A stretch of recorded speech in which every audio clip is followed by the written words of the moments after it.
Hello दोस्तों, welcome back to my channel Tejas job express.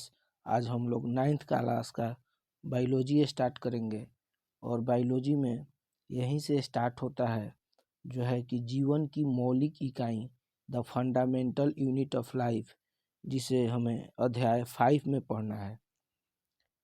ये cell chapter है और सेल से ही बायोलॉजी स्टार्ट होता है जनरली। तो आइए हम लोग इसको देखते हैं और आपको बता दें कि आप किसी भी एग्ज़ाम के प्रिपरेशन कर रहे हैं तो हर एग्ज़ाम के लिए आपको एनसीईआरटी पढ़ना बहुत ज़रूरी है। चाहे आप रेलवे के प्रिपरेशन कीजिए या टीचर के प्रिपरेशन कीजिए। रेलवे में आप एलपी, ग्रुप डी, एनटीपीसी या बीपीएससी 4.0 जो आने वाला है, ये सब में इसका बहुत योगदान है। तो चलिए हम लोग आज स्टार्ट करते हैं अध्याय 5, जीवन की मौलिक इकाई, the fundamental unit of life. चलिए देखते हैं। इसमें बोला गया है कि कर्क की पतली काट के अवलोकन पर रॉबर्ट हुक ने पाया कि इनमें अनेक छोटे छोटे प्रकोष्ठ हैं जिसकी संरचना मधुमक्खी की छत्ते जैसी प्रतीत होती है। कॉर्क क्या है? तो जो कॉर्क है एक पदार्थ है जो वृक्ष के छाल से प्राप्त होता है। सन 1665 में हुक ने इसे स्वनिर्मित का मतलब होता है खुद के द्वारा बनाया गया, स्वनिर्मित सूक्ष्मदर्शी से देखा था। रॉबर्ट हुक ने इन प्रकोष्ठों को कोशिका कहा था। क्या कहा था? कोशिका कहा। कोशिका जो है, सेल जो है, लैटिन शब्द है जिसका अर्थ होता है एक छोटा कमरा। कोशिका का मतलब होता है एक छोटा कमरा। उपरोक्त घटना छोटी तथा अर्थहीन लगती हो, लेकिन विज्ञान के इतिहास में यह एक बहुत ही महत्वपूर्ण घटना है। इस प्रकार सबसे पहले हुक ने देखा कि सजीवों में अलग अलग एकक होते हैं। यानी क्या देखें कि सजीवों में अलग अलग एकक होते हैं। सबसे पहले हम यहाँ जान लेंगे कि ये जो कर्क था ये वृक्ष के छाल से प्राप्त होता है, और जो वृक्ष के छाल से प्राप्त होता है ये एक मृत कोशिका ही है। यानी कि मृत का जो डेड सेल है उससे प्राप्त होता है, उससे कर्क प्राप्त होता है। और कर्क से ही इन्होंने 1665 में हुक ने स्वनिर्मित सूक्ष्मदर्शी से देखा था जिसका नाम दिया था सेल। आगे देखते हैं इसको। ये घटना भले ही छोटी लगती है, अर्थहीन लगती हो, लेकिन विज्ञान के इतिहास में एक बहुत ही महत्वपूर्ण घटना है। इस प्रकार सबसे पहले हुक ने देखा कि सजीवों में अलग अलग एकक होते हैं। इन एककों को वर्णन करने के लिए जीव विज्ञान में कोशिका शब्द का उपयोग आज तक किया जाता है। ठीक, आओ कोशिका के विषय में जानकारी प्राप्त करते हैं। ठीक है, आगे इसको देखते हैं।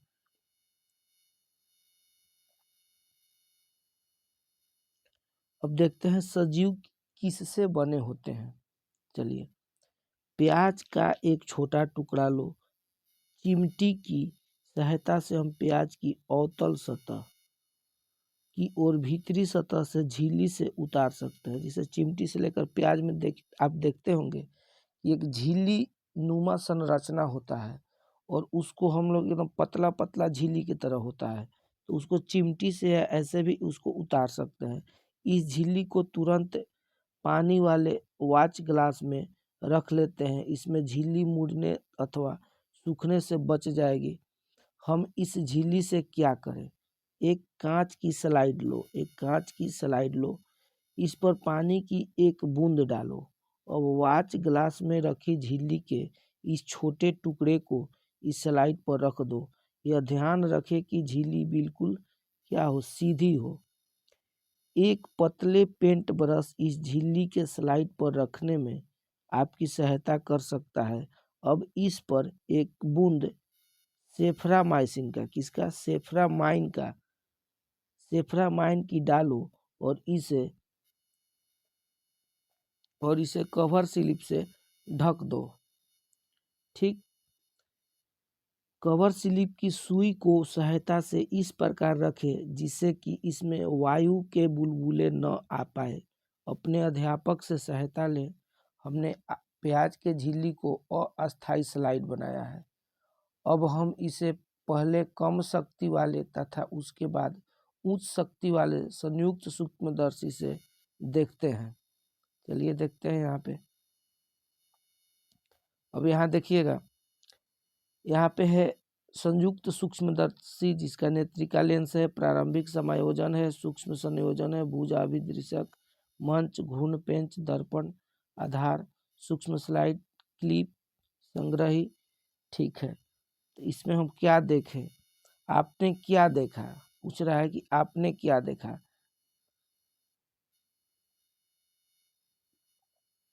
देखिएगा, आपने क्या देखा, तो आपने क्या देखा, तो क्या आपने जो संरचना सूक्ष्मदर्शी के द्वारा देखते हैं उसे कागज पर खींच सकते हैं?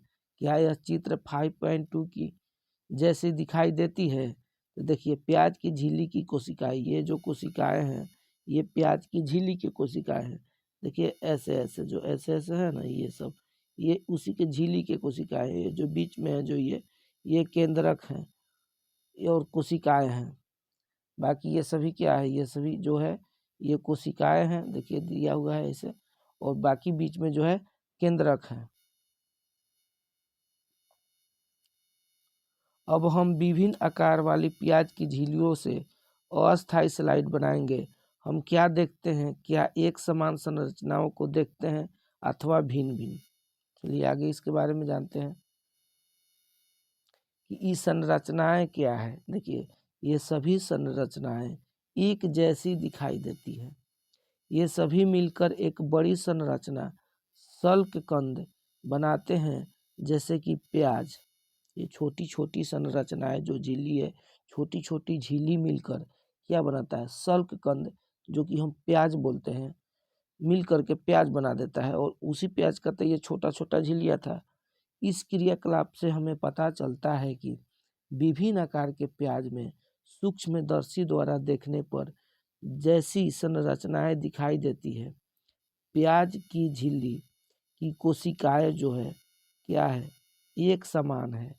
प्याज के आकार से इसका कोई संबंध नहीं है कि प्याज बड़ा है या छोटा है। उसकी जो प्याज की झिल्ली की कोशिकाएं हैं सभी एक समान है। छोटी छोटी संरचनाओं जो हम देख रहे हैं शल्क कंद प्याज की मूलभूत इकाई है। अब देखिए, इम्पोर्टेंट बात यह है कि जो शल्क कंद है वो क्या है? प्याज की मूलभूत इकाई है। इन संरचनाओं को क्या बोलते हैं? कोशिका कहते हैं। न केवल प्याज बल्कि जितने भी जीव जंतु हम अपने आसपास देखते हैं वे सभी कोशिकाओं से बनते हैं। यद्यपि कुछ जीव एक कोशिक भी होते हैं। आवर्धक लेंस की खोज के बाद सूक्ष्मदर्शी का आविष्कार संभव हो सका। यह पता चला कि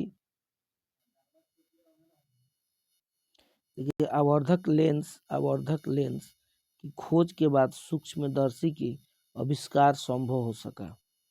यह पता चला कि एकमात्र कोशिका स्वयं में ही संपूर्ण जीव जैसे अमीबा, क्लेमिडोमोनास, पैरामीशियम, बैक्टीरिया हो सकती है।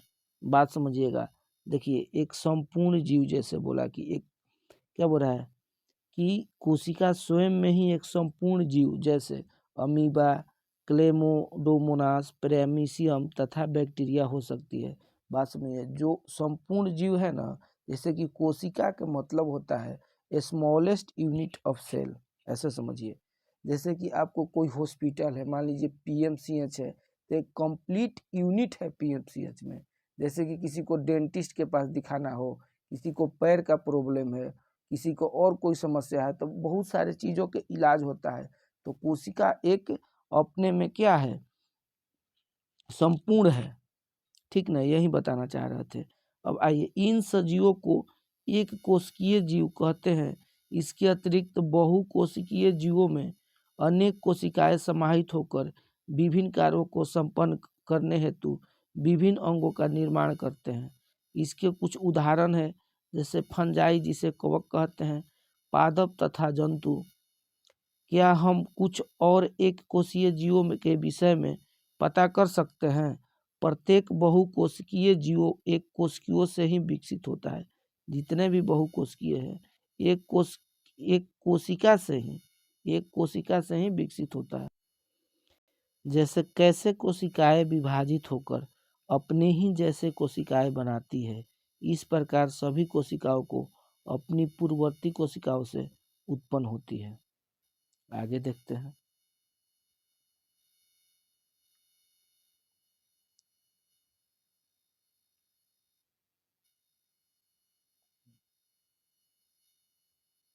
चलिए यहाँ पर देखते हैं। का सबसे पहले पता रॉबर्ट हुक ने, देखिए कोशिका का पता सबसे पहले किसने लगाया था? रॉबर्ट हुक ने 1665 में लगाया था। उसने कोशिका को कॉर्क की पतली काट में अनगढ़ सूक्ष्मदर्शी की सहायता से देखा था। यानी वे अपने द्वारा बनाया गया ही सूक्ष्मदर्शी से देखे थे। और जो 1665 में इन्होंने कोशिका को खोज किया था, तो रॉबर्ट हुक ने मृत कोशिका का खोज किया था, ये बात जानिएगा। और उसके बाद में एंटोनियो लुएनहॉक जो थे, ने सबसे पहले उन्नत सूक्ष्मदर्शी से तालाब के जल में, कहाँ पे तालाब के जल में स्वतंत्र रूप से जीवित कोशिकाओं का पता लगाया। यानी कि हुक ने मृत कोशिका का 1665 में पता लगाया था, लेकिन लुएनहॉक ने 1674 में सबसे पहले तालाब के जल में जीवित कोशिकाओं का पता लगाया था। ठीक।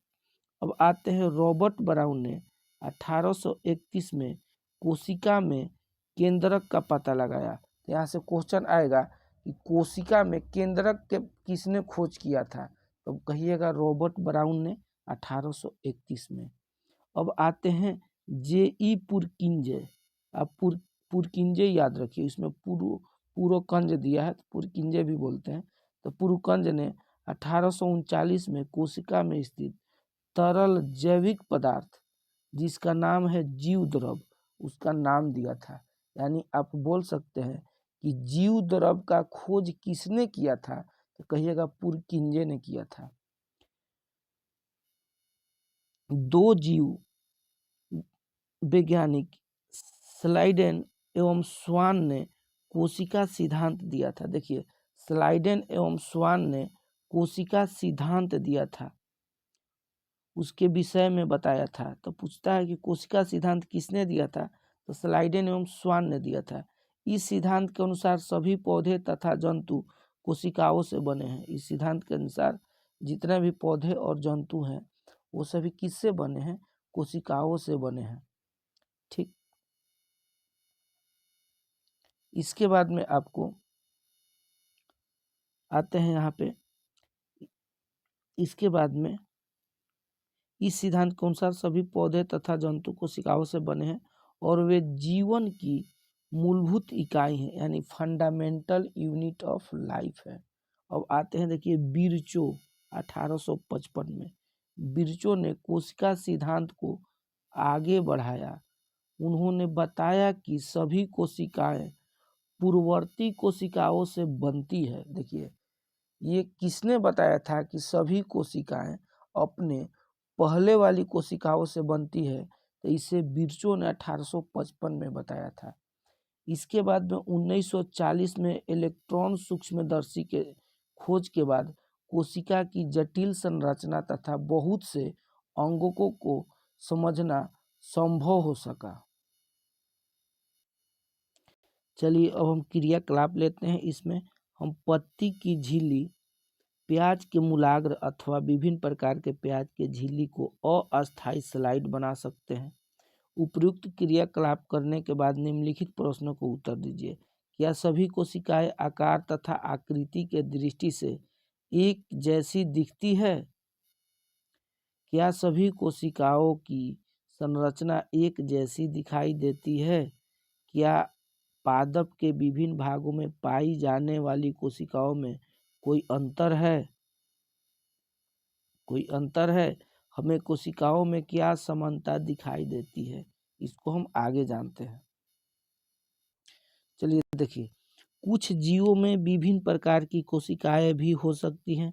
निम्नलिखित तस्वीरों को देखें, ये मानव शरीर की कुछ कोशिकाएं हैं, जैसे कि ये रुधिर है, ये चिकनी पेशी है, ये तंत्रिका कोशिका है, ये अस्थि कोशिका है, ये अंडाणु है, ये शुक्राणु है यहाँ पे, और ये वसा कोशिका है। मानव शरीर की ये सभी विभिन्न कोशिकाएं हैं। देखते हैं एक एक करके। अब यहाँ देखिएगा, कोशिकाओं की आकृति तथा आकार उनके विशिष्ट कार्यों के अनुरूप होते हैं। कुछ कोशिकाएं अपना आकार बदलती हैं, जैसे एक कोशिकीय अमीबा। कुछ जीवों में कोशिका का आकार लगभग स्थिर रहता है और प्रत्येक प्रकार के कोशिका के लिए विशिष्ट होता है। उदाहरण के लिए तंत्रिका कोशिका। प्रत्येक जीवित कोशिका में कुछ मूलभूत कार्य करने की क्षमता होती है, जो सभी सजीवों का गुण है। एक जीवित कोशिका ये मूलभूत कार्य कैसे करती है, हम जानते हैं। बहुकोशिकीय जीव में श्रम विभाजन, देखिए यूनिस मल्टीसेलुलर यानी बहुकोशिकीय जीवों में जो श्रम विभाजन होता है, जैसे कि मनुष्यों में, इसका अर्थ यह है कि शरीर के विभिन्न अंग विभिन्न कार्य करते हैं। मनुष्य के शरीर में जो हृदय है, रुधिर को पंप करता है यानी ब्लड को पंप करता है, तथा अमाशय जो है भोजन का पाचन करता है। इसी प्रकार एक कोशिकीय में भी श्रम विभाजन होता है। यानी कहने का मतलब है कि ये जो श्रम विभाजन होते हैं कि हर चीज़ को लिए, जैसे कि हमारा हार्ट है, हृदय है, तो इसका श्रम विभाजन क्या है, ये ब्लड को पंप करता है, तो इसका पंप करने का कार्य है। इसी तरह हर अमाशय है, भोजन को पाचन करने के लिए है। इसी प्रकार एक कोशिकीय में भी श्रम विभाजन होता है। वास्तव में ऐसी प्रत्येक कोशिका में कुछ विशिष्ट घटक होते हैं, जिन्हें हम क्या बोलते हैं, कोशिकांग। क्या बोलते हैं, कोशिकांग। कोशिकांग का मतलब होता है कोशिका का अंग, ऐसे समझिए। प्रत्येक कोशिकांग एक विशिष्ट कार्य करता है, जैसे कोशिका में नए पदार्थ का निर्माण करना, अपशिष्ट पदार्थों का निष्कासन आदि। ठीक, यहाँ से देखते हैं फिर आगे। अब कोशिकांगों के कारण ही एक कोशिका जीवित रहती है और अपने सभी कार्य करती है। इसी कोशिका के अंगों के कारण ही, बोल रहा है, एक कोशिका जीवित रहती है और अपने सभी कार्य करती है। देखिए, हम आपको यहाँ पर सिर्फ रीडिंग करने के लिए नहीं पढ़ा रहे हैं। हम आपको हर तथ्य को एक एक करके बारीकी से बताएंगे कैसे है, और कोई एक्स्ट्रा फैक्ट रहेगा उसको भी अलग से बताएंगे। यानी आपको एनसीईआरटी तो बताएंगे ही, इसमें कोई एक्स्ट्रा फैक्ट रहेगा उसको भी बताएंगे। ये देखिए, ये कोशिकांग जो है मिलकर एक मूलभूत इकाई बनाते हैं, जिसे कोशिका कहते हैं। बड़ा रुचिकर है कि सभी कोशिकाओं में एक ही प्रकार के कोशिकांग होते हैं। जितने भी कोशिकाएं हैं उसमें सभी में एक ही प्रकार के कोशिकांग होते हैं। इससे कोई फर्क नहीं पड़ता है कि उसके कार्य क्या है, यानी इससे कोई फर्क नहीं पड़ता है कि उसका कार्य क्या है। कोशिकांग एक ही प्रकार के होते हैं, अथवा वे किस जीव में पाई जाती है। ठीक, अब यहाँ एक प्रश्न आता है कि कोशिका की खोज किसने और कैसे की। तो आपको हम बताए हैं कि कोशिका की खोज किसने किया था, बताइए। तो कहिएगा रॉबर्ट हुक ने किया था। उसने मृत कोशिका का खोज किया था, और वो वृक्ष के छाल से जो कर्क था, वृक्ष के छाल से जो निकाला गया कर्क था, उससे किए थे। और जीवित कोशिका की खोज लुएन हॉक ने किया था। अगला इसमें क्वेश्चन पूछ रहा है कि कोशिका को जीवन की संरचनात्मक और क्रियात्मक इकाई क्यों कहते हैं। क्योंकि ये एक मूलभूत इकाई है और ये एक कंप्लीट यूनिट है हमारे शरीर को चलाने के लिए। चलिए अब आगे देखते हैं, कोशिका किससे बनी होती है, कोशिका का संरचनात्मक संगठन क्या है, इसके बारे में जानते हैं। तो देखिए, हमने देखा कि कोशिका में विशिष्ट घटक होते हैं जिन्हें कोशिकांग कहते हैं, यानी कोशिका का अंग कहते हैं। कोशिका कैसे संगठित होती है, हम कोशिका का अध्ययन सूक्ष्मदर्शी से करें तो हमें लगभग प्रत्येक कोशिकाओं में 3 गुण दिखाई देते हैं। एक दिखाई देते हैं प्लाज्मा झिल्ली, केंद्रक और कोशिका द्रव। कोशिका के अंदर होने वाले समस्त क्रियाकलाप तथा उसकी बाह्य पर्यावरण पारस्परिक क्रियाएं इन्हीं गुणों के कारण संभव है। आओ देखें कैसे। देखिए, इसमें बोला सूक्ष्मदर्शी से जब देखे तो हमें प्लाज्मा झिल्ली मिला, केंद्रक और कोशिका द्रव। इसके बारे में डिटेल में आगे पढ़ेंगे। तब तक यहाँ देखें प्लाज्मा झिल्ली अथवा कोशिका झिल्ली। देखिए, प्लाज्मा झिल्ली को ही हम लोग कोशिका झिल्ली भी बोलते हैं। यह कोशिका के सबसे बाहरी परत है, सबसे बाहर में यही रहता है, जो कोशिका के घटकों को बाहरी पर्यावरण से अलग करती है। प्लाज्मा झिल्ली कुछ पदार्थों के अंदर तथा बाहर आने जाने देती है। प्लाज्मा झिल्ली जो है ये कुछ पदार्थों के अंदर तथा बाहर आने जाने देती है, यानी ये कुछ ही पदार्थों के आने जाने देती है, इसीलिए इसे अर्ध परागम्य बोलते हैं, सेमी परमिएबल मेम्ब्रेन बोलते हैं। देखिए, यह अन्य पदार्थों की गति को भी रोकती है। कोशिका झिल्ली को इसलिए वर्णनात्मक परागम्य झिल्ली कहते हैं। कोशिका में पदार्थ की गति कैसे होती है, पदार्थ कोशिका से बाहर कैसे आते हैं, इसको आगे जानते हैं। देखिए, कुछ पदार्थ जैसे कार्बन डाइऑक्साइड अथवा ऑक्सीजन कोशिका झिल्ली के आर पार विसरण प्रक्रिया द्वारा आ जा सकते हैं। किस प्रक्रिया द्वारा आते हैं? कार्बन डाइऑक्साइड या अथवा ऑक्सीजन किस प्रक्रिया द्वारा कोशिका झिल्ली के आर पर आते हैं? तो बोलिएगा विसरण प्रक्रिया द्वारा आ जा सकते हैं। हम पिछले अध्यायों में विसरण की प्रक्रिया के विषय में पढ़ चुके हैं। हमने देखा है कि पदार्थों की गति उच्च सांद्रता से निम्न सांद्रता की ओर जाती है, यानी उच्च सांद्रता से निम्न सांद्रता की ओर जाती है। ऐसे भी देखिएगा तो कभी भी जो भी वाटर है हाई लेवल से लो लेवल में जाता है, इसी तरह ये भी उच्च सांद्रता से निम्न सांद्रता की ओर होती है। कुछ इसी प्रकार की प्रक्रिया कोशिका में होती है।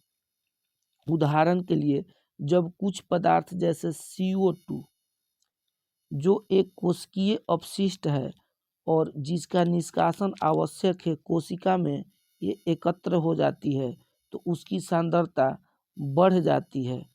कोशिका की बाह्य पर्यावरण CO2 की सांद्रता कोशिका में CO2 की सांद्रता की अपेक्षा कम होती है। जैसे ही कोशिका के अंदर और बाहर CO2 की सांद्रता में अंतर होती है, यानी CO2 कोशिका के अंदर और कोशिका के बाहर CO2 के अंदरता में जैसे ही डिफरेंस होगा, अंतर आता है, उसी समय उच्च सांद्रता से निम्न सांद्रता की ओर विसरण के द्वारा जो कोशिका है CO2 से बाहर निकल जाती है। यानी कि समझिएगा, जब भी कोई चीज़ हो, वाटर ही मान लीजिए, उसका अगर लेवल है तो जब तक डिफरेंस नहीं होगा तब तक तो वो जाएगा नहीं, सेम रहेगा तो जाएगा ही नहीं। तो इसीलिए सांद्रता एक उच्च होना चाहिए, एक निम्न। तो जैसे ही जिस साइड उच्च है और जिधर निम्न है तो उच्च से निम्न की तरफ ये निकल जाती है। इसी प्रकार जब कोशिका में ऑक्सीजन की सांद्रता कम हो जाती है, जब ऑक्सीजन लेवल क्या हो जाता है, कम हो जाती है तो क्या होता है, यहाँ पे O2 जो है O2 बाहर, देखिए O2 जो है O2 यहाँ से O2 बाहर से कोशिका में विसरण द्वारा अंदर चली जाती है। अतः कोशिका तथा बाह्य पर्यावरण में गैसों का आदान प्रदान में विसरण एक महत्वपूर्ण भूमिका निभाता है। तो यहाँ से क्वेश्चन आपको यही आएगा कि बताइए गैसों के आदान प्रदान किस विधि के द्वारा होता है। तो आप बोलिएगा विसरण विधि, यही है विसरण विधि के द्वारा गैसों का आदान प्रदान होता है। जल भी विसरण के नियम के अनुकूल व्यवहार करता है। जल के अणुओं की गति जब विभेदक वर्णनात्मक परागम्य झिल्ली द्वारा हो तो उसे परासरण कहते हैं। प्लाज्मा झिल्ली जल की गति जल में घुले पदार्थ की मात्रा के कारण भी प्रभावित होती है। इस प्रकार परासरण की क्रिया में जल का नेट विसरण एक विभेदक वर्णनात्मक परागम्य झिल्ली के द्वारा उच्च विलय सांद्रता की ओर होता है। यदि हम जंतु कोशिका अथवा पादप कोशिका को शक्कर अथवा नमक के विलयन में रखें तो क्या होगा। चलिए देखते हैं क्या होगा। तो क्या होगा पूछा है। तो निम्नलिखित 3 घटनाओं में से एक घटना हो सकती है। देखते हैं एक एक घटना। देखिए यही सब एनसीईआरटी से एग्जाम में उठ करके प्रश्न अभी आ रहे हैं। यदि कोशिका को तनु विलयन वाले माध्यम अर्थात जल में शक्कर अथवा नमक की मात्रा कम और जल की मात्रा ज़्यादा है में रखा गया है तो जल परासरण विधि द्वारा कोशिका के अंदर चला जाएगा। ऐसे विलयन को अल्प परासरण दाबी कहते हैं। ऐसे विलयन को क्या बोलते हैं। अल्प परासरण दाबी विलयन कहते हैं। एक बार फिर समझ लीजिए। यदि कोशिका को तनु विलयन वाले माध्यम अर्थात जल में शक्कर अथवा नमक की मात्रा जो है कम और जल की मात्रा ज़्यादा हो जाए उसमें रखा गया हो तो जल परासरण विधि द्वारा कोशिका के अंदर चला जाएगा। ऐसे विलयन को अल्प परासरण दाबी विलयन कहते हैं। ये जल के अणु कोशिका झिल्ली के दोनों ओर आवागमन करने के लिए स्वतंत्र होते हैं। यानी कोशिका के अंदर भी कोशिका के बाहर भी। लेकिन कोशिका के अंदर जाने वाले जल की मात्रा कोशिका से बाहर आने वाले जल की मात्रा से अधिक होगी। इस प्रकार शुद्ध परिणाम यह होगा कि जल कोशिका के अंदर गया, इससे कोशिका फूलने लगेगी। यानी कि जब जल कोशिका के अंदर जाएगा तो इससे कोशिका क्या होने लगेगी, फूलने लगेगी। ठीक। और दूसरा देखते हैं इसमें।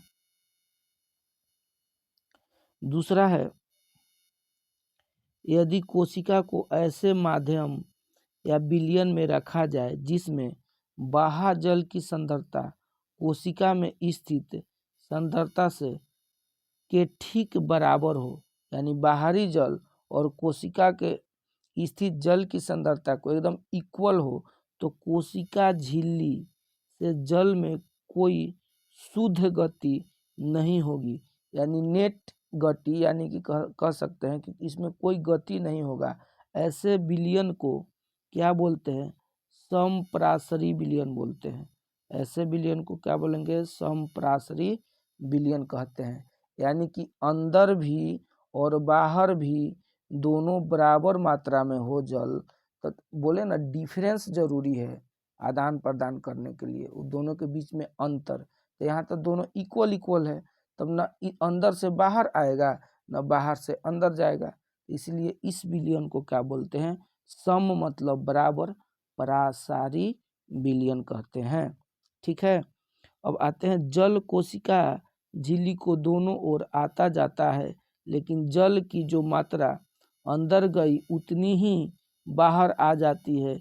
इस प्रकार व्यापक रूप से जल की गति नहीं हुई, इसलिए कोशिका की माप में कोई परिवर्तन नहीं आएगा। जैसे कि पहले वाले केस में अंदर चला गया था तो वो क्या हो गया था, फूल गया था, लेकिन इसमें कोई परिवर्तन नहीं हुआ। चलिए अब हम थर्ड देखते हैं। यदि कोशिका के बाहर वाला विलयन, अब समझिएगा, यदि कोशिका के बाहर वाला विलयन अंदर घोल से अधिक सांद्र है तो जल परासरण के द्वारा कोशिका से बाहर आ जाएगा। ऐसे विलयन को अति परासरण दाबी विलयन कहते हैं। क्या बोलते हैं? अति परासरण दाबी विलयन कहते हैं। पुनः जल कोशिका झिल्ली के दोनों ओर आ जा सकता है, लेकिन इस स्थिति में कोशिका अधिक जल बाहर आएगा। इस स्थिति में क्या होगा? कोशिका से अधिक जल बाहर आएगा, कम जल अंदर जाएगा, इसलिए कोशिका सिकुड़ जाएगी। प्रासरण इस प्रकार विसरण की एक विशिष्ट विधि है जिसमें वर्णनात्मक झिल्ली द्वारा गति होती है। और आओ निम्नलिखित क्रियाकलाप करें। चलिए आगे देखते हैं।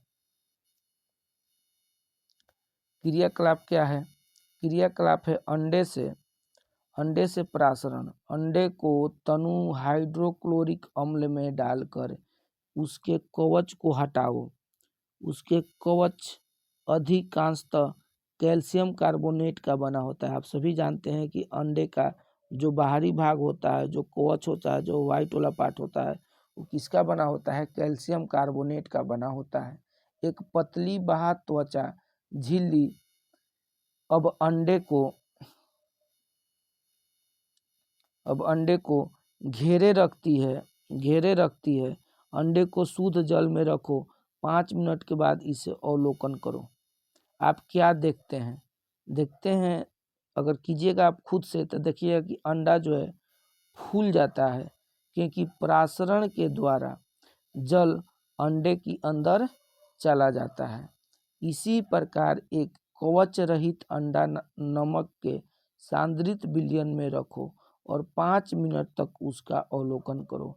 अंडा सिकुड़ जाता है। क्यों? क्योंकि जल जो है अंडे से निकलकर नमक के विलयन में आ जाता है, क्योंकि नमक का घोल अधिक सांद्रित है। इस प्रकार क्रियाकलाप हम सूखी किशमिश जो होता है अथवा खुबानी से भी करने का प्रयत्न कर सकते हैं। ठीक, आइए एक और इसमें क्रियाकलाप है। क्रियाकलाप 5.4। सूखी किशमिश अथवा खुबानी को केवल जल में रखो, उसे कुछ समय के लिए छोड़ दो। उसके बाद शक्कर अथवा नमक के सांद्रित विलयन में रखो। आप निम्नलिखित अंतर देखेंगे। जब उन्हें जल में रखा गया तो वे जल ग्रहण करके फूल गई। ठीक, जब उन्हें सांद्रित घोल में रखा गया तो वे जल को बाहर निकालकर सिकुड़ गई। यहाँ 2 चीज आप किशमिश से इसको कर सकते हैं, इस क्रियाकलाप को। एक कोशिकीय अलवणीय जलीय जीवों तथा अधिकांश पादप कोशिका यानी प्लांट की जो कोशिकाएं हैं परासरण द्वारा जल ग्रहण करते हैं। किसके द्वारा जल ग्रहण करते हैं? परासरण द्वारा। पौधे के मूल द्वारा जल का अवशोषण परासरण का उदाहरण है। पौधे का जो मूल रूट होता है उसके द्वारा जो जल अवशोषित करता है वो किसका उदाहरण है? एक परासरण का ही उदाहरण है। ठीक है, इस प्रकार कोशिका के जीवन में विसरण जल तथा गैस के आदान प्रदान की प्रक्रिया में महत्वपूर्ण भूमिका निभाता है। इसके अतिरिक्त विसरण क्या करता है? कोशिका को अपने बाहरी पर्यावरण से पोषण ग्रहण करने में सहायता करता है। कोशिका से विभिन्न अणुओं का अंदर आना तथा बाहर निकलना विसरण द्वारा ही होता है। इस प्रकार परिवहन में ऊर्जा की आवश्यकता होती है। प्लाज्मा झिल्ली जो है लचीली होती है और कार्बनिक अणुओं जैसे लिपिड तथा प्रोटीन की बनी होती है। देखिए बोलते हैं ना, प्लाज्मा झिल्ली जो है, जो बाहरी उसका कोशिका को जो बाहरी परत है जिसे हम प्लाज्मा झिल्ली बोलते हैं, ये लचीली होती है और कार्बनिक अणुओं जैसे लिपिड तथा प्रोटीन की बनी होती है। मेनली बोल देते हैं लिपिड या प्रोटीन की बनी होती है प्लाज्मा झिल्ली। ठीक है, चलिए अब देखते हैं प्लाज्मा झिल्ली की रचना। प्लाज्मा झिल्ली की रचना हम केवल इलेक्ट्रॉन सूक्ष्मदर्शी से ही देख सकते हैं। कोशिका झिल्ली का लचीलापन जो है, एक कोशिकीय जीवों में कोशिका के बाह्य पर्यावरण से अपना भोजन तथा अन्य पदार्थ ग्रहण करने में सहायता करता है। ऐसी प्रक्रिया में एंडोसाइटोसिस कहते हैं। ऐसी प्रक्रिया को क्या बोलते हैं? एंडोसाइटोसिस कहते हैं। अमीबा अपना भोजन इसी प्रक्रिया द्वारा प्राप्त करता है। तो क्वेश्चन आएगा कि अमीबा जो है अपना भोजन किस प्रक्रिया द्वारा प्राप्त करता है? तो कहिएगा एंडोसाइटोसिस की प्रक्रिया द्वारा। ठीक है, अब क्रियाकलाप 5.5 देखते हैं। विद्यालय के पुस्तकालय अथवा इंटरनेट से इलेक्ट्रॉन सूक्ष्मदर्शी के विषय में पता करें। इसके विषय में अपने अध्यापक से बोला है कि चर्चा करें। चलिए देखते हैं इसमें प्रश्न क्या पूछा है। CO2 तथा पानी जैसे पदार्थ कोशिका से कैसे अंदर तथा बाहर जाते हैं, इस पर चर्चा करें। तो आप देख लिए ओस्मोसिस प्रोसेस होता, परासरण विधि को द्वारा हो रहा था। अब है दूसरा क्वेश्चन है, प्लाज्मा झिल्ली को वर्णनात्मक परागम्य झिल्ली क्यों कहते हैं? तो ये भी आपको बता दिए हैं कि क्यों बोलते हैं। अब है यहाँ से कोशिका भित्ति, जिसको इंग्लिश में बोलते हैं सेल वाल। सेल वाल बोलते हैं, सेल वाल बोलते हैं। इसको थोड़ा ऊपर कर लेते हैं। चलिए देखिए, कोशिका भित्ति पादप कोशिकाओं में, पादप बोले तो प्लांट, पेड़ पौधा समझिएगा।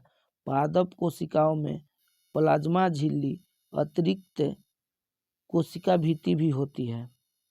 पादप कोशिका भित्ति मुख्यतः किसकी बनी होती है? तो सेल्यूलोज की बनी होती है। यानी कि कोशिका भित्ति जो है, ये समझिएगा, जो कोशिका भित्ति है ये सबसे पहले तो जंतुओं में नहीं होता है। कोशिका भित्ति सिर्फ और सिर्फ प्लांट कोशिकाओं में पाया जाता है।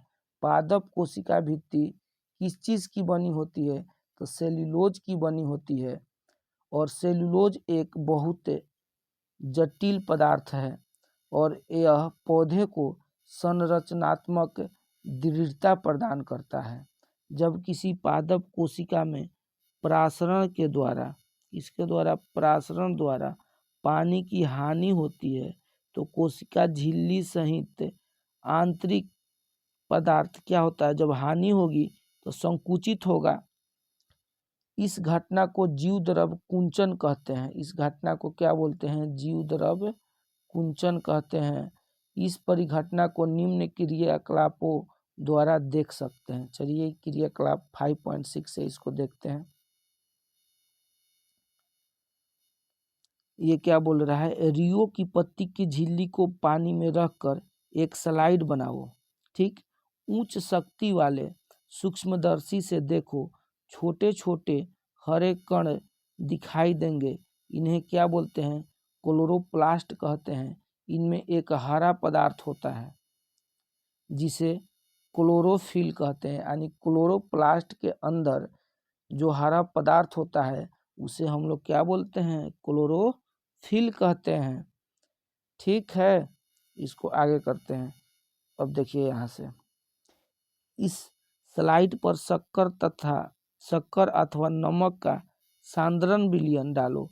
1 मिनट प्रतीक्षा कीजिए, 1 मिनट वेट कीजिए। इसमें सूक्ष्मदर्शी से देखो हम क्या देखते हैं। अब रियो की पत्तियों को कुछ मिनट तक जल में उबालो। इससे पत्तियों की सभी कोशिकाएं मर जाएंगी। अब एक पत्ते को स्लाइड पर रखो और उसे सूक्ष्मदर्शी से देखो। स्लाइड पर रखी इस पत्ती पर शक्कर अथवा नमक का सांद्र विलयन डालो। 1 मिनट प्रतीक्षा करो। पुनः सूक्ष्मदर्शी से देखो। हम क्या देखते हैं? क्या अब जीव द्रव कुंचन हुआ? इस क्रियाकलाप से क्या निष्कर्ष निकलता है? देखिए,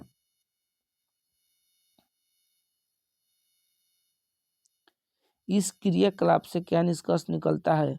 तो इससे पता लगता है कि केवल जीवित कोशिकाओं में ही प्रासरण के द्वारा जल अवशोषण की क्षमता होती है।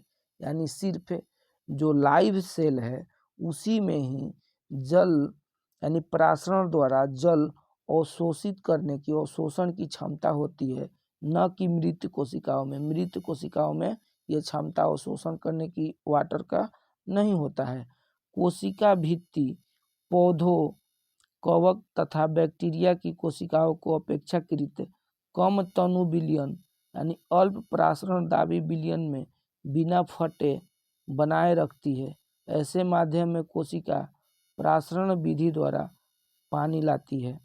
कोशिका फूल जाती है और कोशिका भित्ति के ऊपर दबाव पर डालती है। कोशिका भित्ति भी फूली हुई कोशिका के प्रति समान रूप से दबाव डालती है। कोशिका भित्ति के कारण पादप कोशिकाएं परिवर्तनीय माध्यम को जंतु कोशिका की अपेक्षा आसानी से सहन कर सकती है। ठीक, अब देखते हैं केंद्रक को यानी न्यूक्लियस को। आपको याद होगा कि हमने प्याज की झिल्ली की अस्थाई स्लाइड यानी बहुत सारे पार्ट में अस्थाई मतलब अलग अलग स्लाइड बनाई थी। हमने इस झिल्ली पर आयोडीन की या सेफ्रामाइन की बूंदें डाली थी। क्यों? यदि हम बिना आयोडीन की स्लाइड देखें तो हम क्या देखेंगे? प्रयत्न करो और देखो कि क्या अंतर है। जब हमने आयोडीन की घोल डाला तो क्या प्रत्येक कोशिका समान रूप से रंगीन हो गई? कोशिका के विभिन्न भाग रासायनिक संगठन के आधार पर विभिन्न रंगों से रंगे जाते हैं। कुछ क्षेत्र अधिक गहरे रंग के प्रतीत होते हैं तथा कुछ कम। ठीक, आइए यहाँ से देखते हैं। कोशिका के रंगने के लिए हम आयोडीन विलयन के अतिरिक्त सेफ्रानिन अथवा मेथिलीन ब्लू विलयन का उपयोग कर सकते हैं। हमने प्याज की कोशिका को देखा। आओ अब हम अपने शरीर से ली गई कोशिकाओं को देखें। तो एक क्रियाकलाप है ये 5.7, इसको देखते हैं। देखिए, कांच की एक स्लाइड लो और उस पर एक बूंद पानी रखो। आइसक्रीम खाने वाले चम्मच से अपने गाल के अंदर की खाल को धीरे से खुरचो। क्या चम्मच में कोई वस्तु चिपक गई है? सुई की सहायता से इसे स्लाइड पर समान रूप से फैलाकर रखो। इसे रंगने के लिए एक बूंद मेथिलीन ब्लू की डालें। सूक्ष्मदर्शी द्वारा अवलोकन के लिए स्लाइड तैयार है। इस पर कवर स्लिप रखना न भूलें। हम क्या देखते हैं? कोशिकाओं की आकृति कैसी है? इस आकृति को एक पेपर यानी कागज पर बनाएं। क्या आप कोशिका के मध्य में एक गहरे रंग वाले गोलाकार अथवा अंडाकार डॉट की तरह की संरचना देख रहे हैं? इस संरचना को केंद्रक कहते हैं। क्या इसी प्रकार की संरचना प्याज की झिल्ली में भी थी? देखिए तो इसको केंद्रक के चारों ओर दोहरे परत का एक स्तर होता है जिसे केंद्रक झिल्ली कहते हैं। केंद्रक झिल्ली छोटे छोटे छिद्र होते हैं। केंद्रक झिल्ली में छोटे छोटे छिद्र होते हैं। इन छिद्रों को केंद्रक के अंदर का कोशिका द्रव केंद्रक के बाहर जा पाता है। कोशिका द्रव के विषय में हम अनुभाग 5.2.4 में पढ़ेंगे। केंद्रक में क्रोमोजोम होते हैं जो कोशिका विभाजन के लिए समय छड़ाकार दिखाई पड़ते हैं। देखिए केंद्रक में क्या होता है, केंद्र न्यूक्लियस में होता क्या है, क्रोमोजोम होता है जो कोशिका विभाजन के समय छड़ाकार दिखाई पड़ते हैं। क्रोमोजोम में आनुवांशिक गुणों की जो सूचना होती है वो माता पिता से डीएनए यानी डीऑक्सी राइबो न्यूक्लिक एसिड, जिसे हिंदी में अम्ल कहते हैं, अणु के रूप में अगली संतति में जाते हैं। ठीक, देखिए क्रोमोजोम डीएनए तथा प्रोटीन के बने होते हैं। डीएनए अणु में कोशिका के निर्माण और संगठन की सभी आवश्यक सूचनाएं होती है। डीएनए के क्रियात्मक खंड को क्या बोलते हैं, जीन बोलते हैं। डीएनए के जो क्रियात्मक खंड है जीन कहते हैं, जो कोशिका विभाजित नहीं हो रही होती है उसमें यह डीएनए क्रोमैटिन पदार्थ के, पहले यहाँ समझ लीजिए, एक कोशिक, ये तो प्लाज्मा झिल्ली हो गया, जो बाहरी दिख रहा है यही है प्लाज्मा झिल्ली। ठीक, इसमें अब हम मान लिए कि ये न्यूक्लियस है, यानी जिसको हम लोग एन बोल दिए, मानिए ये केंद्रक है, समझिएगा। केंद्रक के अंदर इस तरह के इसमें रहते हैं जिसे हम क्या बोलते हैं, इस तरह के जो डॉट डॉट किए हैं इसमें देखा गया कि क्रोमोजोम है, इसके अंदर में क्या है, क्रोमोजोम है। ठीक, तो जब क्रोमोजोम को और बड़ा किया गया तो दिखा गया कि इस पर क्या है, डीएनए है। क्या है, डीएनए है। डीएनए यानी डबल हेलिक्स ऐसे रहता है, यानी कि इस पे डीएनए है। ठीक ना, तो इस पे डीएनए है और डीएनए में जीन रहते हैं। डीएनए के अंदर क्या पाया गया, जीन पाया गया इसके अंदर, और जीन के अंदर होता है ATGC, adenine thymine guanine cytosine, ATGC. Minute, DNA के जीन के अंदर होता है एटी, इसमें अभी नहीं लिखा है, बाद में आपको आएगा, एटीजीसी, जिसे एडेनिन थाइमिन गुआनिन और साइटोसिन बोलते हैं। यानी न्यूक्लियस के अंदर होता है, क्या होता है, न्यूक्लियस के अंदर क्रोमोजोम होता है। क्रोमोजोम पे को जब खींचा गया और बड़ा किया गया तो इस पे डीएनए पाया गया। डीएनए के अंदर जीन होता है, जीन के अंदर एटीजीसी पाए जाते हैं। ठीक है, आगे अब देखते हैं इसको। देखिए विद्यमान रहता है क्रोमैटिन पदार्थ धागे की तरह की संरचनाओं के एक जाल का पिंड होता है। जब कभी भी कोशिका विभाजित होने वाली होती है तब यह क्रोमोजोम में क्या हो जाता है, संगठित हो जाता है। कुछ जीवों में कोशिकीय जनन में केंद्रक महत्वपूर्ण भूमिका निभाता है। इस प्रकार एक अकेली कोशिका विभाजित होकर दो नई कोशिकाएं बनाती है। यह कोशिका के विकास और परिपक्वन को निर्धारित करता है तथा साथ ही सजीव कोशिका की रासायनिक क्रियाओं को भी निर्देशित करता है। बैक्टीरिया जैसे कुछ जीवों में कोशिका का केंद्रकीय क्षेत्र बहुत कम अस्पष्ट होता है क्योंकि इसमें केंद्रक झिल्ली नहीं होती है। जैसे बैक्टीरिया वगैरह है तो उसमें केंद्रक झिल्ली नहीं होता है। ऐसे अस्पष्ट केंद्रक क्षेत्र में केवल क्रोमैटिन पदार्थ होता है। जिसमें केंद्रक झिल्ली नहीं होता है उसमें क्या होता है, क्रोमैटिन पदार्थ होता है जो एक कोशिकीय जीवों में होता है। ऐसे क्षेत्र को केंद्रकाय कहते हैं। इस क्षेत्र को क्या बोलते हैं, केंद्रकाय कहते हैं। ऐसे जीव जिसकी कोशिकाओं में केंद्रक झिल्ली नहीं होती है, केंद्रक झिल्ली नहीं होती है, उन्हें प्रोकैरियोटिक, प्रो अथवा पूर्व कैरियोटिक, और कैरियोन मतलब केंद्रक, जिन जीवों की कोशिकाओं,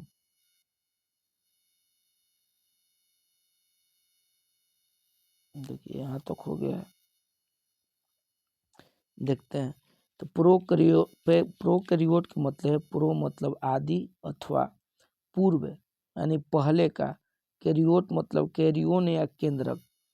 जिन जीवों की कोशिकाओं में केंद्रक झिल्ली होती हैं उन्हें यूकैरियोट कहते हैं।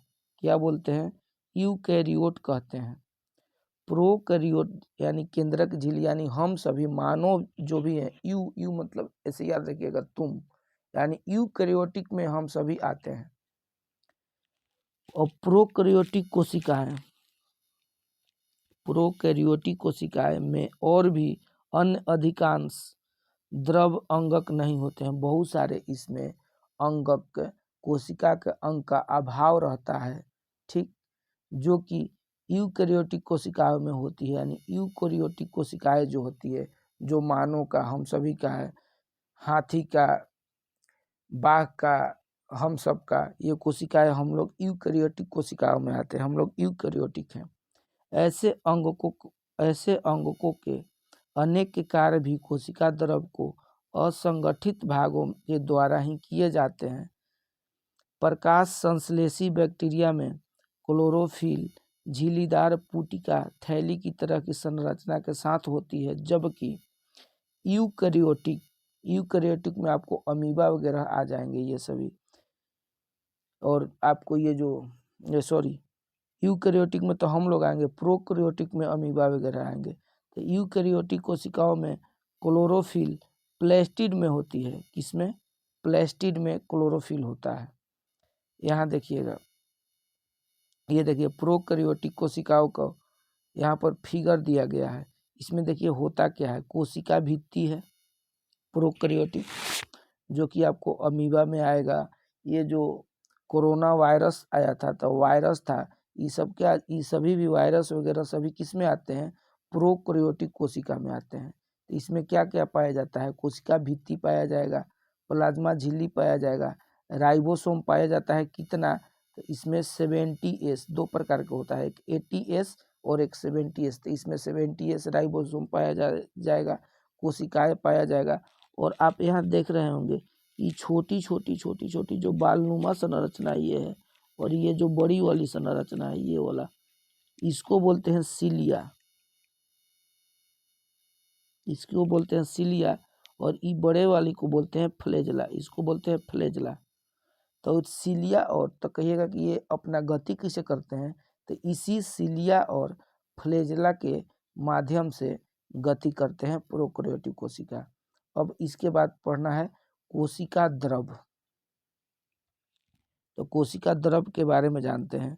जब हमने प्याज की झिल्ली तथा मनुष्य की गाल की कोशिकाओं की स्लाइड को देखा, तब हमें प्रत्येक, अब देखिए आगे का स्लाइड पर जाना पड़ेगा, तब हमें प्रत्येक कोशिका में एक बड़ा क्षेत्र दिखा जो कोशिका झिल्ली से घिरा हुआ था। इस क्षेत्र में बहुत हल्का धब्बा था। इसे कोशिका द्रव कहते हैं। क्या बोलते हैं? कोशिका द्रव यानी साइटोप्लाज्म। प्लाज्मा झिल्ली के अंदर कोशिका द्रव एक तरल पदार्थ है, यानी लिक्विड होता है। इसमें बहुत से विशिष्ट कोशिकाओं के घटक होते हैं जिन्हें कोशिका का अंगक कहते हैं। प्रत्येक अंगक कोशिका के लिए विशिष्ट कार्य करते हैं। कोशिका द्रव तथा केंद्रक दोनों मिलकर जीव द्रव, दोनों देखिए कोशिका द्रव तथा केंद्रक दोनों को मिलाकर जीव द्रव कहते हैं। इसे जीव द्रव कहते हैं। जीव द्रव को इंग्लिश में प्रोटोप्लाज्म बोलते हैं। और जीव द्रव की खोज किसने किया था? पढ़ाए हैं, बताइए। जीव द्रव की खोज पुरकिंजे ने किया था, ठीक।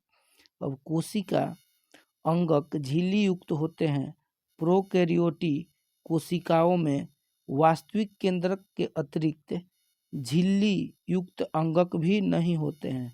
देखिए प्रोकैरियोटिक की बात कर रहा है, यानी कि जो बैक्टीरिया में, अमीबा में, ये सब में होते हैं प्रोकैरियोटिक कोशिकाएं। उसमें वास्तविक केंद्रक के अतिरिक्त झिल्ली युक्त अंगक नहीं होते हैं, जबकि यूकैरियोटिक कोशिकाओं में यानी हम सभी में केंद्रकीय झिल्ली तथा झिल्ली युक्त अंगक होते हैं। झिल्ली की सार्थकता वायरस के उदाहरण से स्पष्ट कर सकते हैं।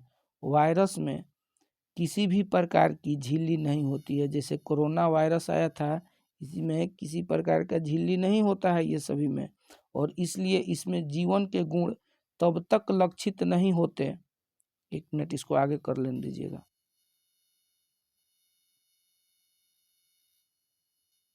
देखिएगा यहाँ से थे, झिल्ली की सार्थकता वायरस के उदाहरण से स्पष्ट कर सकते हैं। इसमें जीवन के गुण तब तक लक्षित नहीं होते हैं जब तक कि यह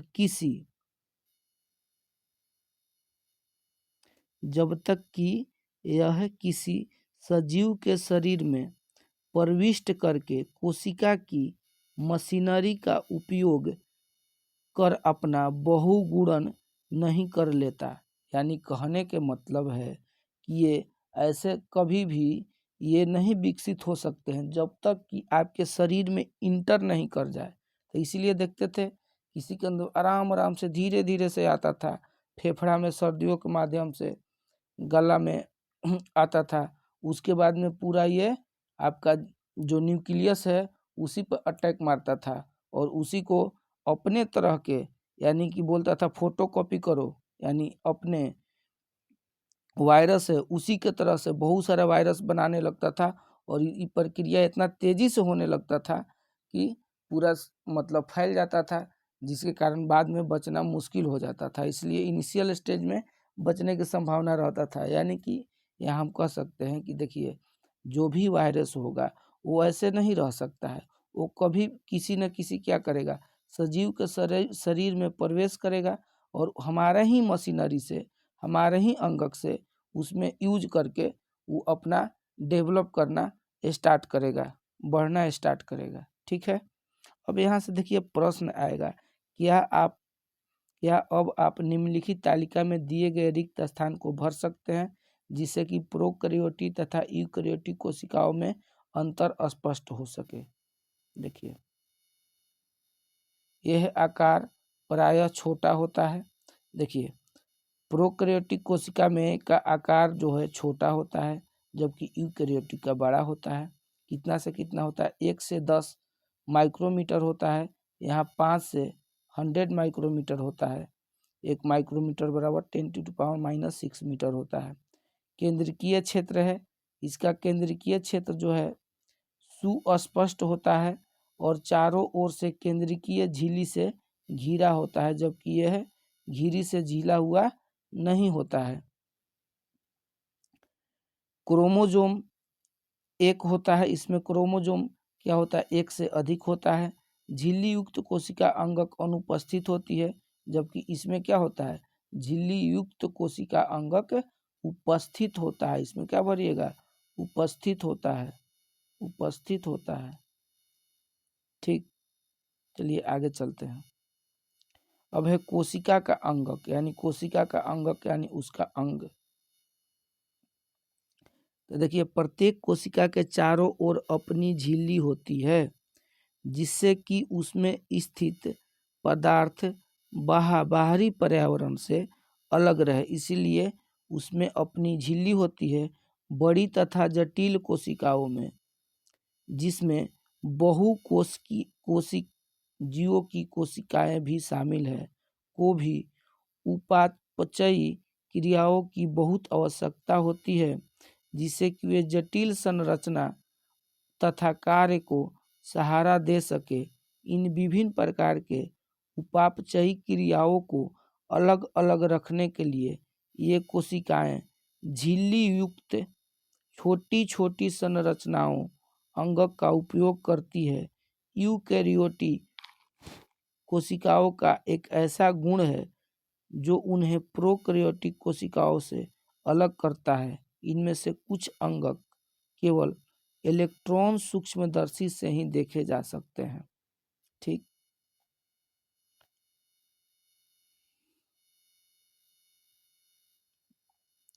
देखिए बोला हमने पिछले अनुभाग में केंद्रक के विषय में पढ़ा।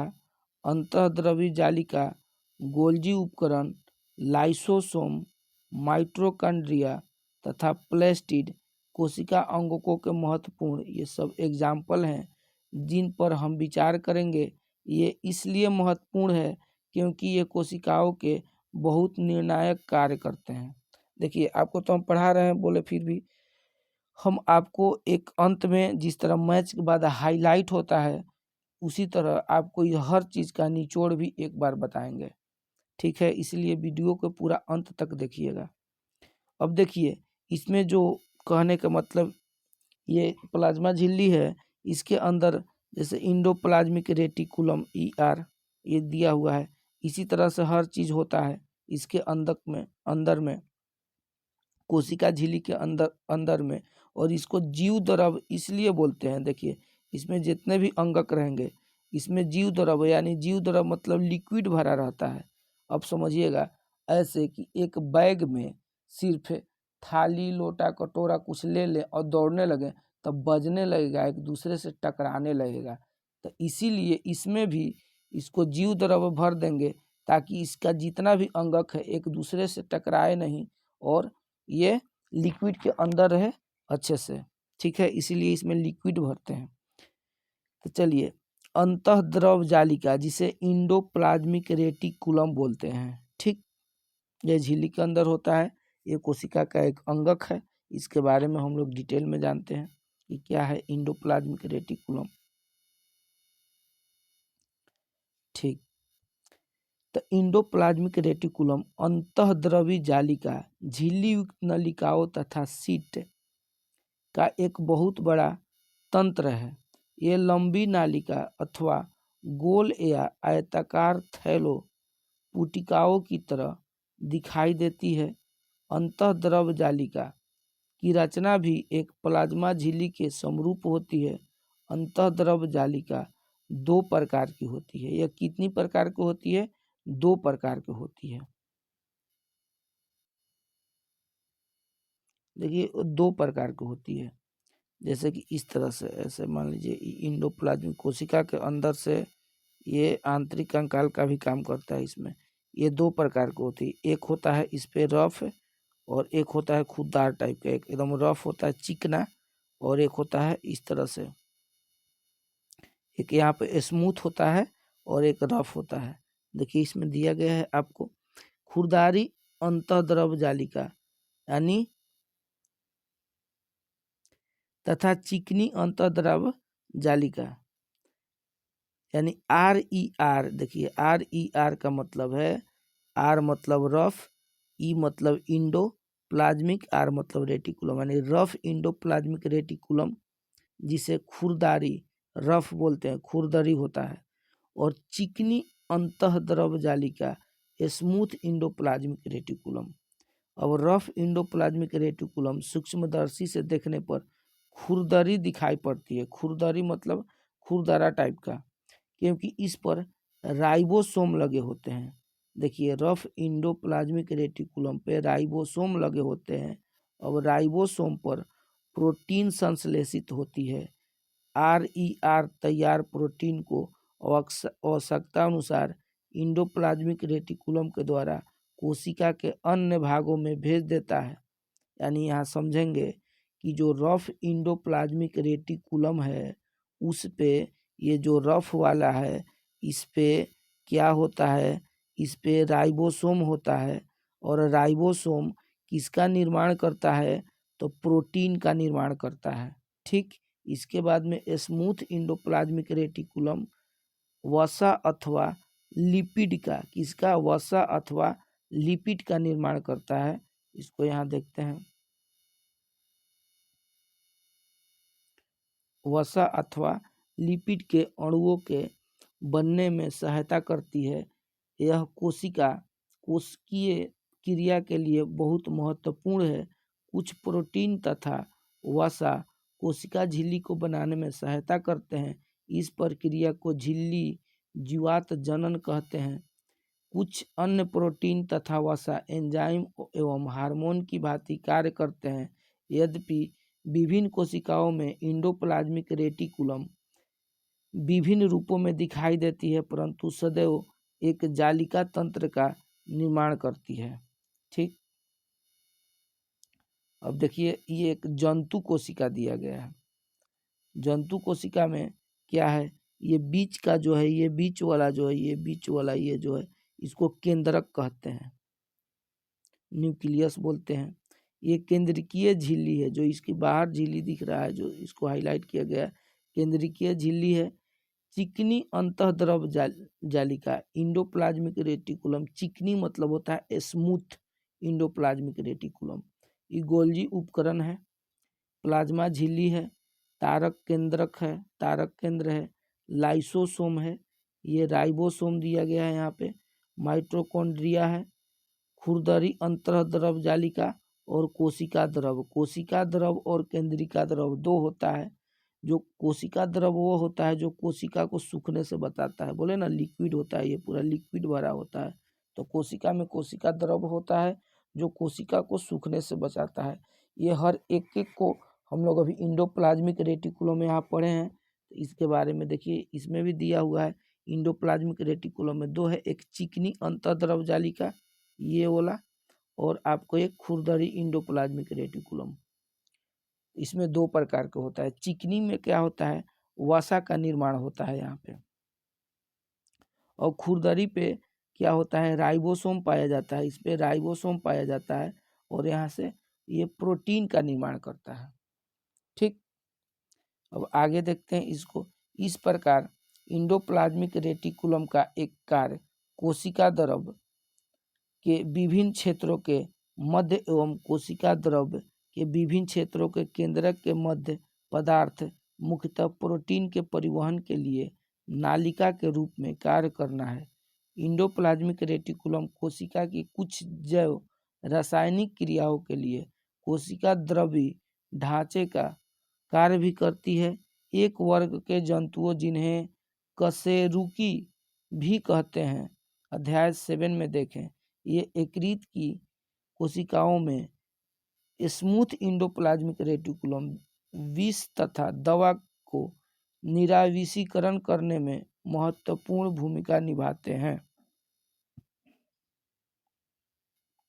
अब देखते हैं गोल्जी उपकरण।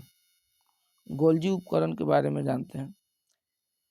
देखिए, कैमेली गोल्जी द्वारा गोल्जी बॉडी बोलिए या गोल्जी उपकरण बोलिए, कहीं कहीं गोल्जी बॉडी भी बोलते हैं इसको, या गोल्जी उपकरण, इसकी खोज कैमेली गोल्जी ने किया था। यानी यहाँ बोल रहा है कैमेलो गोल्जी द्वारा वर्णित गोल्जी उपकरण झिल्ली युक्त चपटी पुटिकाओं का एक तंत्र है जो एक दूसरे को ऊपर समानांतर रूप से सजी रहती है, जिन्हें क्या बोलते हैं, कुंडिका कहते हैं। जिन्हें क्या कहते हैं, कुंडिका कहते हैं। ठीक, यहाँ से देखते हैं। इन झिल्लियों को संपर्क इंडोप्लाज्मिक रेटिकुलम झिल्लियों से होती है, इसलिए जटिल कोशिकीय झिल्ली तंत्र के दूसरे भाग को बनाती है। ठीक, यहाँ देखिए, अब ये प्लांट की कोशिका दिया हुआ है, प्लांट यानी पेड़ पौधा का। इसमें भी देखिए क्या होता है, इसमें भी रफ इंडोप्लाज्मिक रेटिकुलम है, लाइसोसोम है, लाइसोसोम है, चिकनी है, स्मूथ इंडोप्लाज्मिक रेटिकुलम बोलेंगे इसको।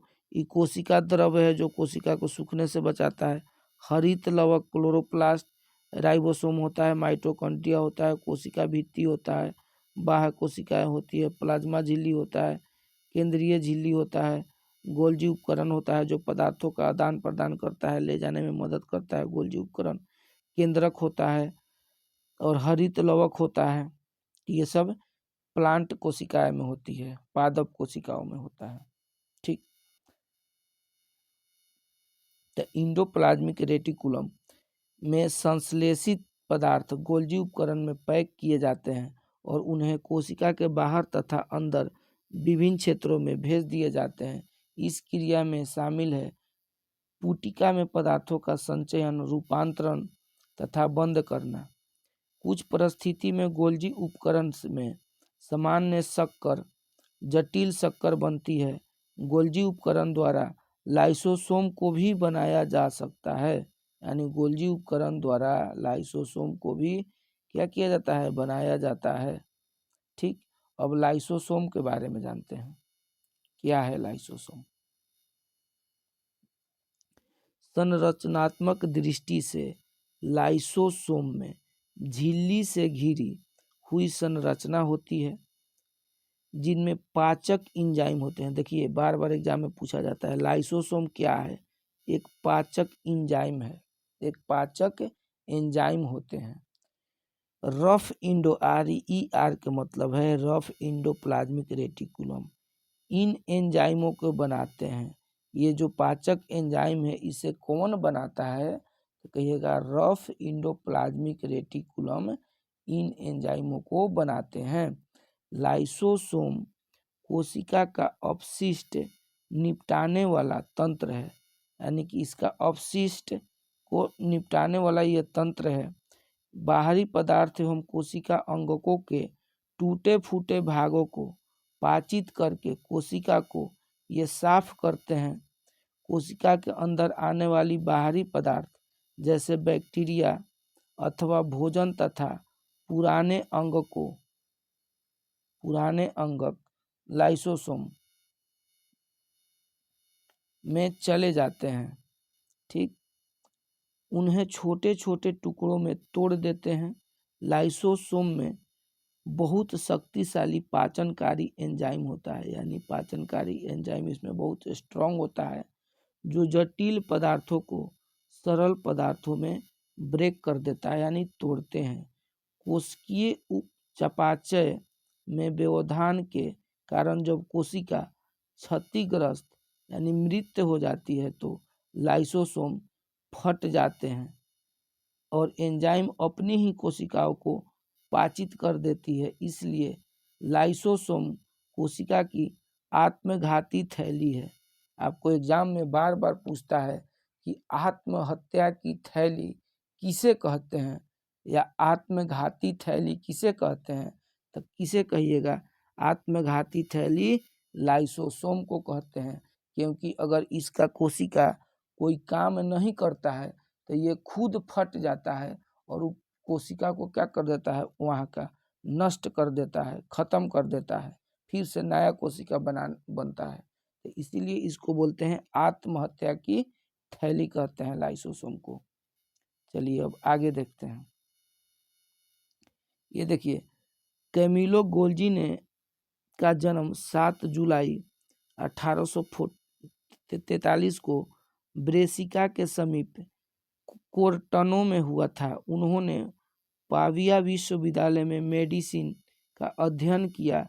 1865 में स्नातक के बाद उन्होंने पाविया के सेंट मेटियो अस्पताल में अध्ययन जारी रखा। उस समय उनकी सारी खोज तंत्रिका तंत्र से संबंधित थी। 1872 में उन्होंने एबियाटेग्रेसो के एक दीर्घकालिक रोग के अस्पताल में मुख्य चिकित्सा पदाधिकारी का पदभार ग्रहण किया। उन्होंने